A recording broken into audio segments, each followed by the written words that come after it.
प्रभो मृत्युंजय ठाकुरे हे बाबा धवळेश्वराय वाळा लिंगाय नमो नमः। दीपं यदि परम ब्रह्म दीपं यदि जनार्दनः दीपहरतु मे पापो पूजा दीप नमस्तुते। महाप्रभु धवळेश्वराय वाळा लिंगाय नमो नमः। संसार सुखी रखंतु।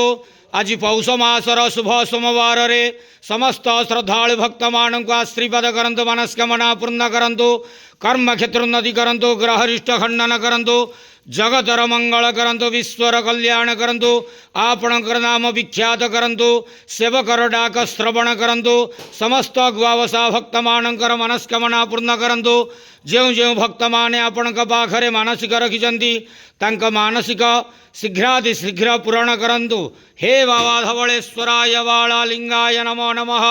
संसार सुखी रखंतु आनंद केवार हरि बोलो। आज पौष मासर शुभ सोमवार रे समस्त श्रद्धालु भक्त मान को आश्रीपद करंतु आनंद केवार हरि बोलो। बाबा धवळेश्वराय वाळा लिंगाय नमो नमः।